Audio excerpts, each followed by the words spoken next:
Hello and welcome to Shredder Zoo.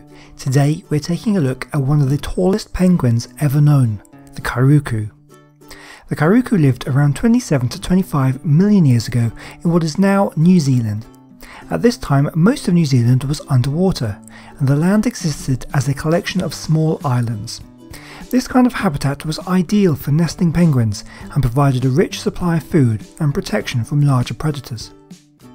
The first Kairuku specimens were discovered by paleontologist Dr. Brian Marples in the 1940s, but these bones were not immediately recognised as belonging to a new species because they were not very well preserved and typically included only a few pieces of the wing skeleton.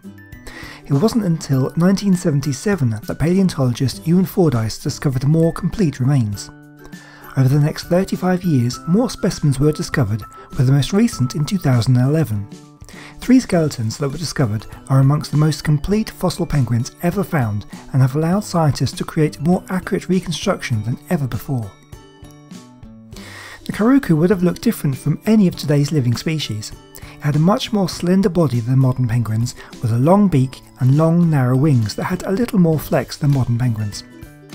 They were also very tall. Kairuku were 30 centimeters taller and 50% heavier than the emperor penguin, the tallest and heaviest living penguin species of today. Emperors are 1.2 meters tall and weigh between 22 and 45 kilograms. Interestingly, if only the wing bones had been found and size estimates were only based on these, then we would assume a penguin over 6 feet tall, but that's because these wings were very long. The Kairuku had short, thick legs, which overall gave it its height of around 1.5 meters, about the same height as Danny DeVito. The tail of the Kairuku may have looked very different to modern penguins too. Today's penguins have short, wedge-shaped tails, which they often use as a prop when standing. The Kairuku tailbones lacked the wedge shape, and the feathers may have attached in a more traditional avian manner, and probably lacked the propping function. The beak of the Kairuku was also much longer and thinner than any penguin alive today. This beak would suggest a snapping and spearing motion when catching prey, which would likely be small fish and squid. Its large body size can also give us clues about its ability to swim. Large size could have been an adaptation for long distance swimming and for deep diving. Studies of marine organisms in general suggest that bigger forms can swim more efficiently than smaller forms, and thus might be able to feed on rich food resources further from land. Alternatively, large size might have been an adaptation against large predators. The penguins themselves could have been hunted by early dolphins, like some species of shark-toothed dolphin. Also, sharks may have taken Kairuku penguins.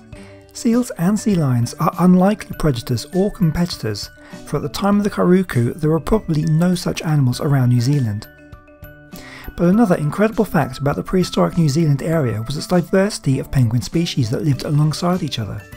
Today, penguins tend to cluster in species-specific habitats with very little overlap, but in ancient New Zealand there were 5 different species of penguin that lived side by side and would have stood on the same beaches.